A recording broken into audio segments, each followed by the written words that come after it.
कामाचा एक एक डोंगर उपसला जात होता. बंधाऱ्याचं काम पूर्ण होऊन शेतातनं पाणी फिरायला लागलं होतं. पाईपलाईनचं जाळं गावभर पसरलं होतं. पीर साहेबांच्या टेकडीवरील पाण्याचा भव्य दिव्य जलकुंभ एखाद्या सौभाग्यवतीच्या भालप्रदेशावरच्या कुंकुम तिलकासारखा उठून दिसत होता. गावाचा ॲप्रोच रोड पक्का झालेला होता. शबरी वस्तीतल्या घरकुलांनी वेग घेतला होता. काहींची छतं टाकली जात होती, काहींना रंग दिला जात होता. स्वतःचं पक्कं घर होणार म्हणून आदिवासी भिल्ल आपल्या बायका पोरांबरोबर रात्रंदिवस राबत होते. अगदी योजनाबद्ध अशी घरांची रचना केली जात होती. प्रत्येक घरातनं छोटंसं असं स्नानगृह होतं. पाण्याचा नळ आत सोडलेला होता. बाजूला मोकळ्या मैदानात सार्वजनिक संडास बांधले जात होते. आदिवासी भिल्लांना एक मोठं आश्चर्य वाटत होतं की आपल्याला बंद संडासची कधीही सवय नाही, मग ह्या संडासात बसायचं कसं? ह्या संडासात बसल्यावर आपलं पोट स्वच्छ होईल का? सकऱ्या भिल्लाच्या वस्तीत तो सार्वजनिक संडास बांधला जात होता. बायका पोरं तिथे जाणार होते. मनातल्या मनात सकऱ्या नाईक म्हणत होता, आईला माझी हिजामात अशी याडपाट, या बंद संडासमध्ये जाणार वय. या माणसांना कधी पाण्याची सवय नाही, बिगर पाण्यानं संडास करणार लेकाचे हेड खराब होणार सगळं. आणि एका गोष्टीचा विचार करायला पाहिजे, सवयीने माणूस बदलत असतोय. यांना सवय पडली तर हे बी सुधारतील आणि आम्ही सुधीक आता सुधारायला पाहिजे ना. पोरांना शाळेमध्ये पाठवलं पाहिजे, पोरांना लिहणं वाचणं यायला पाहिजे. जे शिकल्यात ते मोठं होत्यात, गार गार पंख्याखाली झोपत्यात. माझी भिल्ल जमात सुधारायला पाहिजे. भाऊ आहे म्हणा पाठीशी, आपसुक सुधारणार आहे. सकऱ्या शाळेत गेला नव्हता, पण त्या लहानशा डबक्यातनं बाहेर पडून पाटलांबरोबर त्यांनी बाहेरचं बरंचसं जग पाहिलेलं होतं. शिकलेली माणसं सुखात राहतात, सुटाबुटात मिरवतात. आपल्या लोकांनी सुद्धा शिकलं पाहिजे असं त्याला नेहमी वाटायचं.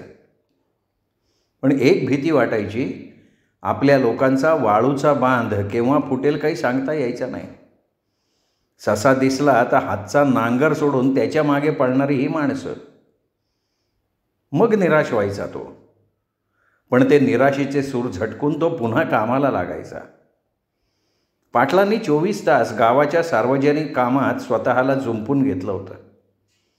काही काही वेळा ते 4-4 दिवस घरी नसायचे. परस्पर जिल्ह्याला जाणं व्हायचं. मुंबईला मंत्रालयात जावं लागायचं. घरी निरोप ठेवायला सुद्धा वेळ मिळायचा नाही. पण सार्जक्काला त्यांच्या वागण्याची सवय पडली होती. पण काही काही वेळा त्या त्यांच्या वागण्यानं वैतागून जायच्या. कारण शेतीकडे दुर्लक्ष व्हायचं, सालकरी वेळेवर कामाला यायचे नाहीत. एक दिवस बापूराव दुपारच्या वेळी बैठकीत एकटेच असताना त्या बैठकीत आल्या. आरामखुर्चीत पडलेल्या पाटलांच्या कानावर बांगडीचा किणकिणल्याचा आवाज आला. अर्धवट डोळे उघडून त्यांनी समोर आपल्या धर्मपत्नीकडे बघितलं. थोडंसं स्मितहास्य करून त्यांनी हळूवार आवाजात विचारलं, हां बोला. तुमचं आताशी घराकडे एवढं लक्ष नाही हां? अहो असं कसं म्हणताय तुम्ही? हो, गावाचा संसार ओढता ओढता स्वतःच्या संसाराकडे दुर्लक्ष होत आहे बरं तुमचं. तक्रारीच्या सुरात त्या म्हणाल्या, काहीतरीच काय. अहो संसारामध्ये ग्रहलक्ष्मी खंबीर असली ना तर पुरुषाला तेवढी यातायात पडत नाही. संसाराचा गाडा सुरळीत चालू असतो. आणि मला कल्पना आहे की आमचे गृहमंत्री खंबीर आहेत. अहो पण राणी काय, राणीचं काय झालं आहे? त्यांनी घाबरून विचारलं. अहो यंदा तिने SSCची परीक्षा दिली आहे. मग ते मला माहिती आहे की. म्हणजे माझी मुलगी काय करते याची कल्पना मला नाही असं म्हणायचं आहे का तुम्हाला? हो, तुमचं घराकडे एवढं लक्ष नाहीच आहे. अहो परमार्थ करता करता स्वार्थसुद्धा बघायचा असतो माणसाने. नुसतं तुकाराम महाराज होऊन कसं चालेल? नाही, मी कबूल करतो की या गावाच्या सार्वजनिक कामांमुळे घराकडे माझं थोडं दुर्लक्ष होतं आहे आणि खरं आहे ते. पण त्यातून आत्मिक समाधानाचा भाग फार मोठा आहे. संसार सगळेच करतात, पण संसार साधता साधता अशी समाजोपयोगी कामं केली पाहिजेत ना माणसानं. पण माझी बेटी SSC होती आहे याचा अभिमान आहे मला. आहे कुठे ती? ती आत आहे. राणी, त्यांनी मोठ्यांदा हाक मारली. आली आली भाऊ. राणी समोर येताच ते म्हणाले, का गं? हे बघ, गावच्या सार्वजनिक कामांमुळे तुझ्या अभ्यासाकडे मला लक्ष देता येत नाही याचं मला फार वाईट वाटतं आहे. चालायचंच ते. थोर कार्याला जुंपून घेतलेल्या थोर पुरुषांचं नेहमीच आपल्या संसाराकडे दुर्लक्ष झालं आहे.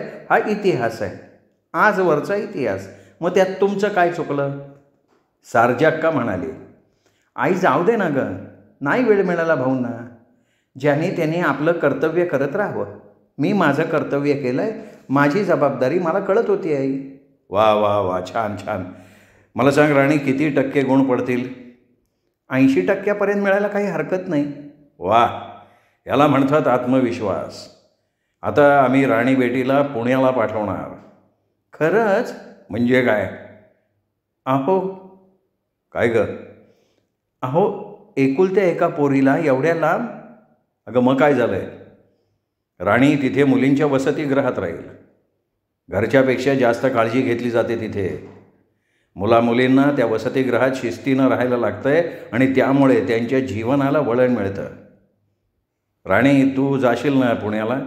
हो, जाईन की. उत्तम.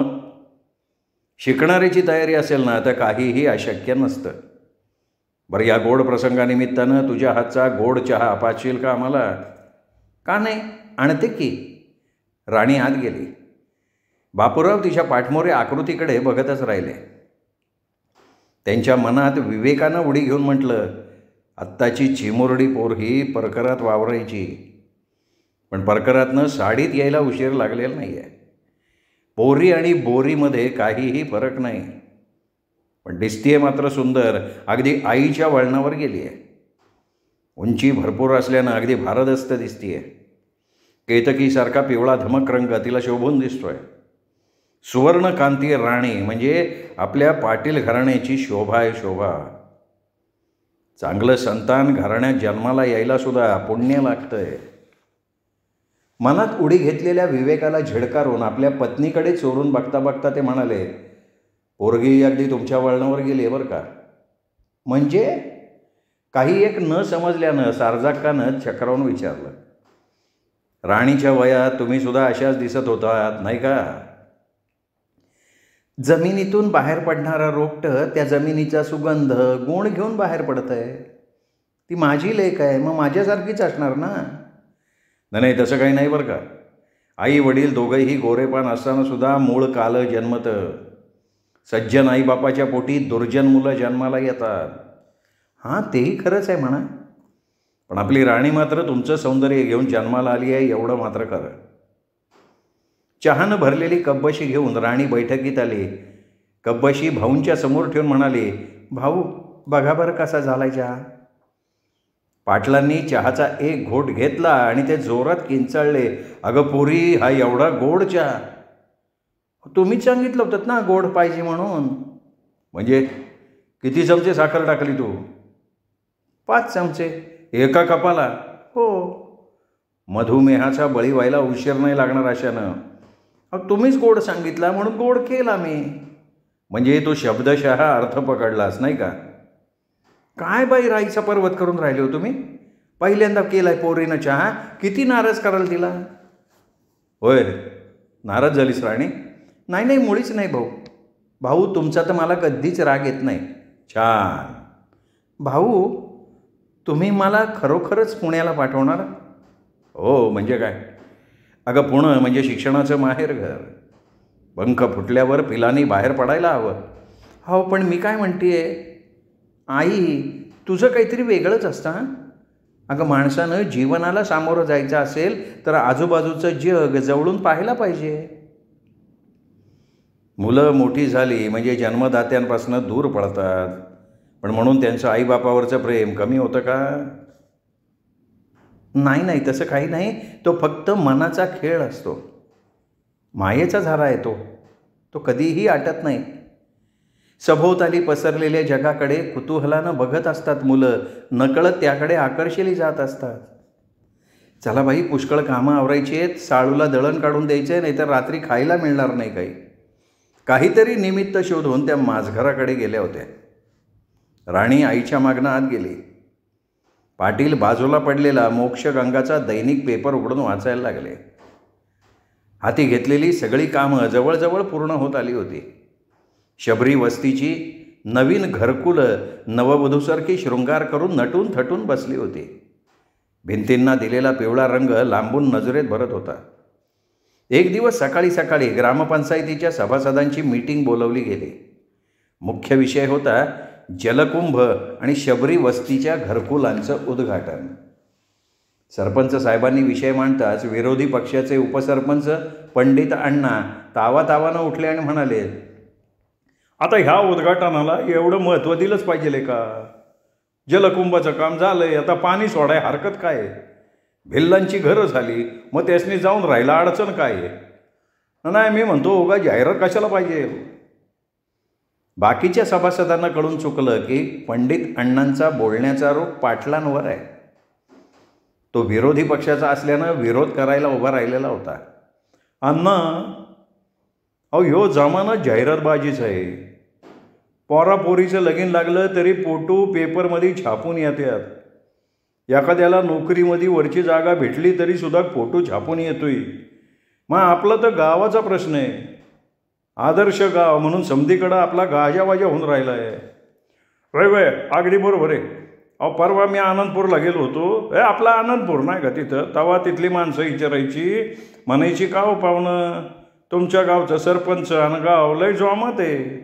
सोनबा पवार म्हणाला, हे बघा ती चर्चा जाऊ द्या, उद्घाटनाला कोणाला आणायचं याचा विचार करायला पाहिजे.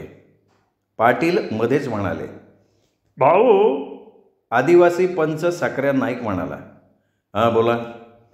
पाण्याच्या उद्घाटनाला आहे ना कलेक्टर साहेबांनी बोलवा. हां, काय बी हरकत नाही. अहो गावासाठी त्यांनी लय मोठा त्रास घेतला आहे. नाही तर टेबलावरचं कागद इकडचा तिकडं आलं ना, त्याच्यावर वजन ठेवायलाच लागते. अहो तेचनी प्रत्येक कामाला लय मोठा न्याटा दिला, त्यांनाच बोलवा. महिला पंच श्रीमती सिंधुताई कदम म्हणाल्या. ठीक आहे, पण याला सगळ्यांची संमती आहे का? वय म्हणत एकाच वेळी साऱ्या सभासदांनी संमती देऊन टाकली. विरोधी पक्षवाले बिचारे गप्प राहिले. पंडित अण्णाचा चेहरा पान खाऊन थुंकलेल्या भिंतीसारखा झाला. बरं आता सांगा, आदिवासी घरकुलांच्या उद्घाटनासाठी कोणाला बोलवायचं? पाटलांनी पुन्हा विचारलं. बोलवा की एखाद्या मंत्र्याला. सोनबा पवार म्हणाला. मंत्री? वय काय हरकत काय? सिंधुताई म्हणाले. मग गृहनिर्माण मंत्री दादासाहेब चौगुले यांना आमंत्रण द्यायचं का? अहो चालेल की. अण्णा, तुम्हाला काही सुचवायचं आहे? नाही बा, नामदार चौगुले येतात तर येऊ दे की. पुन्हा आपलं हसू नको म्हणून पंडित अण्णानं संमती देऊन टाकली. मला सांगा, ह्या नावाला कोणाचा विरोध नाही आहे ना? नाही नाही नाही, सगळे एका वेळी म्हणाले. ठीक आहे, मी प्रत्यक्ष जाऊन भेट घेतो, दोघांच्या तारखा निश्चित करतो, मग तशी पत्रकं छापता येतील आपल्याला. आता सभा संपवायला काही हरकत नाही. ग्रामपंचायत ऑफिसातनं सगळेजण बाहेर पडले. 1-2 दिवसांनी बापूराव पाटील मुंबईला जाऊन आले. नामदार दादासाहेब चौगुल्यांची तारीख त्यांनी मिळवली होती. मग जिल्ह्याच्या ठिकाणी येऊन त्यांनी कलेक्टर साहेबांची भेट घेतली. त्यांनी होकार देताच बापूराव पाटील निश्चिंत झाले. 10 मे हा दिवस निश्चित झाला. सकाळी 11 वाजता उद्घाटनाचा कार्यक्रम ठरला होता. तशी पत्रकं त्यांनी छापायला टाकून दिली. 2 दिवसांचा कालावधी फक्त शिल्लक होता. पाटलाच्या पायाला नुसती चक्र लागलेली होती. आल्या आल्या त्यांनी शबरी वस्तीतील 1 नंबरच्या घराला उद्घाटक नामदार दादासाहेब चौगुले, गृहनिर्माण मंत्री, महाराष्ट्र राज्य अशी कोनशिला बसवून घेतली. तशीच आणखीन एक कोनशिला जलकुंभाला बसवली. त्यावर मोठ्या अक्षरात कोरलं होतं, उद्घाटक माननीय कलेक्टर साहेब नाशिक. मग सगळं गाव उठून बसलं, जागं झालं. जो तो कामाला लागला. गावातले रस्ते साफ केले जायला लागले. रस्त्याच्या दोन्ही कडेनी मोठमोठे दगड ठेवून चुना माकण्यात आला. गावातल्या रस्त्यावर वाळू मुरुम टाकण्यात आलं. प्रवेशद्वारापाशी एक उंच अशी कमान उभारण्यात आली. कमानीच्या दोन्ही बाजूला केळीचे खांब उभारले गेले. रंगीबेरंगी पताका मुख्य रस्त्यावर लावण्यात आल्या. सारा गाव राबत होता. त्या दिवसाचं आघाडीच्या वर्तमानपत्रातनं फ्रंट पेजवर आदर्श गाव अंबापूर अशी बातमी झळकली. मंत्री आणि जिल्हाधिकारी येत आहेत म्हणून पंचक्रोशीतल्या लोकांची तोबा गर्दी उसळली होती. पंचक्रोशीतले लोक मिळेल त्या वाहनाने येत होते. जिल्ह्यातले पुढारी झक्कपैकी कांजीचे लांब पांढरे झब्बे, टोकदार कांजीच्या चंदू टोप्या आणि कमरेला खादीच्या पॅन्ट्स घालून गर्दीतनं स्वतःला मिरवत होते. जिल्ह्यातल्या पत्रकारांनी खूप गर्दी केली होती. लोकांचा उत्साह प्रचंड दांडगा होता. मंत्री महोदय आणि जिल्हाधिकाऱ्यांची मिरवणूक ज्या रस्त्यानं जाणार होती त्या रस्त्यावरच्या प्रत्येक घरातल्या बायकांनी घरासमोर सडे टाकून रांगोळ्या काढल्या. प्रवेशद्वारापाशी बालवीर पथकातली मुलं हाफ पॅन्ट आणि हाफ शर्ट इन करून उभे होते. गळ्याला जांभळ्या रंगाचा स्कार्फ घालून ती बिचारी मुलं उन्हातान्हात उभी होती. त्यांच्या हातात लांब लांब काठ्या होत्या. स्काउटचे शिक्षक हाफ पॅन्ट आणि हाफ शर्ट घालून बाजूला आयटीत उभे होते. त्यांच्याही गळ्यात जांभळा स्कार्फ होता. गळ्यात दोरीला बांधलेली शिटी लोंबत होती. बाजूला बँड पथक उभं होतं. जवळच सुवासिनी हातात आरतीचं तबक घेऊन उभ्या होत्या. 11:05 झाली आणि धुराळा उडाला. धुराळा उडवत गाड्यांचा ताफा प्रवेशद्वारापाशी येऊन थांबला. लाल दिव्याची गाडी 2 गाड्यांच्या मध्ये होती. त्या गाडीमध्ये जिल्हाधिकाऱ्यांची गाडी. प्रवेशद्वारापाशी बापूराव पाटील सुहास्य वदनानं उभे होते. हातात 2 पुष्पहार होते. मंत्री महोदय आणि जिल्हाधिकारी गाडीतनं बाहेर पडताच पाटलांनी त्यांचं मोठ्या प्रेमानं स्वागत केलं. त्यांच्या गळ्यात पुष्पहार टाकले. छायाचित्रकार भराभरा फोटो टिपत होते. बँड भसाड्या आवाजात सूर काढायला लागला. सुवासिनींनी आरती केली. स्काउट शिक्षकांनी शिट्टी मारताच बालवीर पथकातल्या मुलांनी काठ्याहून चावल्या. बँड पथकामागनं मोटारी पुढे निघाल्या. मंत्री आणि जिल्हाधिकारी उघड्या गाडीतनं जात होते. मागून इतर मोटारी पुढे पुढे सरकत होत्या. प्रत्येक घरातनं आरतीचं ताट पुढे येत होतं. सुवासिनी ओवाळत होत्या. कॅमेऱ्याचे फ्लॅश चकाकत होते. प्रथम मंत्री महोदयांच्या हस्ते रिबन कापण्यात आली. त्यानंतर कोनशिलेवरील गुलाबी रेशमी वस्त्र मंत्र्यांनी बाजूला केलं. शबरी वस्तीतल्या बायकांनी आपल्या परंपरागत पोशाखात मंत्र्यांना ओवाळलं. नंतर जलकुंभाचं उद्घाटन करण्यात आलं. जलकुंभाच्या काटेरी कुंपणाजवळील प्रवेशद्वाराची रिबीन कलेक्टर साहेबांनी कापली. टाळ्यांचा कडकडाट झाला. फोटो घेतले गेले. त्याचवेळी त्यांनी जलकुंभाच्या कोनशिलेवरचं वस्त्र बाजूला केलं. ग्रामपंचायतीचा शिपाई आधीच सार्वजनिक विहिरीकडे पळाला होता. त्यांनी विजेरी मोटारीचं बटण दाबता जलकुंभात पाणी पडलं आणि मग सगळ्या पितळी तोट्या आपल्या तोंडातनं पाणी ओकायला लागल्या. आजूबाजूला उभ्या असलेल्या बायकांच्या डोळ्यात आनंदाश्रू तरळले. मनातल्या मनात त्या पाटलांना, कलेक्टर साहेबांना दुवा देत होत्या. सभेच्या ठिकाणी अध्यक्षपदावरनं बोलताना मंत्री महोदय म्हणाले, माझ्या बंधू भगिनींनो, काही माणसं जन्माला येताना सेवेचं व्रत घेऊन जन्माला येतात. अंबापूर हे महाराष्ट्रातलं एक कानाकोपऱ्यातलं गाव. पण गावाला महत्त्व येतं ते तिथल्या माणसामुळं. एखाद्या अंगठीला किंमत येते ती तिच्यातल्या रत्नामुळं. तसंच काहीच हे पण म्हणावं लागेल. तर तुमच्या गावाला लाभलेलं हे अनमोल रत्न म्हणजे बापूराव पाटील. अहो, स्वतःच्या संसाराकडे दुर्लक्ष करून गावाचा संसार बघणारा हा महामानव तुमच्यात आहे. तुम्ही गावकरी खरंच लय भाग्यवान आहे. या त्यांच्या त्यागात त्यांच्या जीवन साथीदाराचा लय मोठा हातभार आहे. त्यासुद्धा लय महान आहेत. त्यांना तर पायाचा दगड म्हणावं लागेल. अरे, जिथं कुटुंब चालवणं कठीण होऊन जातं तिथं सारा गाव एकत्र करणं ही काही साधी गोष्ट नाही. त्यांनी गावाला शिस्त लावली. गावातनं दारूचं निर्मूलन केलं. त्या दारूमुळं कित्येक कुटुंबाच्या कुटुंब बसली असती. त्या काहीतनं तुम्हा गावकऱ्यांना त्यांनी बाहेर काढलं आहे. या गावातल्या बायकांचे आशीर्वाद त्यांना नक्कीच लाभणार. सर्व त्याग करून माणसानं स्वतःला विशिष्ट चाकोरीत लोटून देणं, विशिष्ट ध्येयानं प्रेरित होऊन ते ध्येय गाठणं हे काय साधी सरळ सोपी गोष्ट नाही. त्यासाठी लय मोठी तपश्चर्या लागते. भगीरथानं स्वर्गातनं गंगा या भूतालावर आणली, पण तुमच्या या भगीरथानं ही पाण्याची गंगा घराघरातनं फिरवली हे ध्यानात ठेवा. त्या पुराणातल्या भगीरथ राजाला तुम्ही आम्ही काय बघितलं नाही, पण तुमच्या गावातला भगीरथ मी आज इथं बघतोय. गरिबाविषयीची कणव या अंतःकरणाच्या गाभाऱ्यात न उमटावी लागती, तवा कुठं ती मनात रुजती आणि मग फोफावती.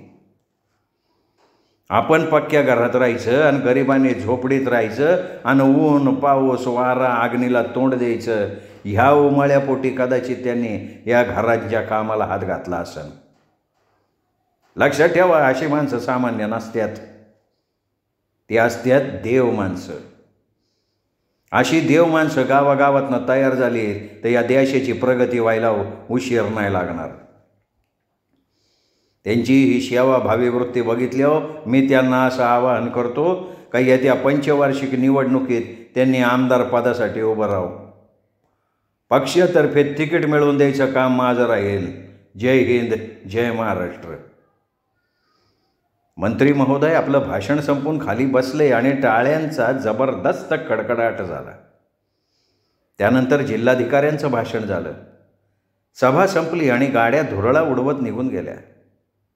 दुसऱ्या दिवसाच्या जवळजवळ सगळ्या दैनिक वर्तमानपत्रातनं त्या शानदार सोहळ्याचं वर्णन फोटो सकट छापून आलं होतं. 7 जून उलटला, मृगनक्षत्राला सुरुवात झाली. वारा भांग प्यायल्यागत थैथयत होता. धूर कचरा घेऊन वरती वरती जात होता. त्याचवेळी काळ्या ढगांच्या घागरी आकाशातनं फिरायला लागल्या. विजांचा कडकडाट व्हायला लागला. त्या कडकडाटानं कांठाळ्या बसायला लागल्या. भीतीनं बायका पोरं घराची दारं खिडक्या बंद करून आतमध्ये बसून राहायला लागले. एक दिवस काळ्या ढगांच्या घागरी उपड्याहून बरसायला लागल्या. सगळीकडे पाणीच पाणी झालं. आणखीन 1-2 पाऊस चांगले पडून गेले.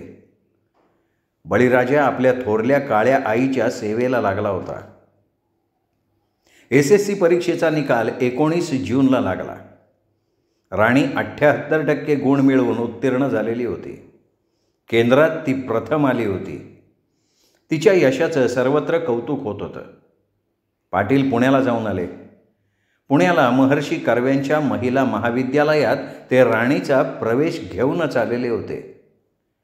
महाविद्यालयाच्या मुलींच्या वसतिगृहात तिची राहण्याची व्यवस्था केली होती, पण अजून कॉलेज उघडायला मात्र वेळ होता. श्रोते हो, तुम्ही ऐकत होतात प्रभाकर बागुल यांच्या देवमाणूस या कादंबरीचा 5वा भाग.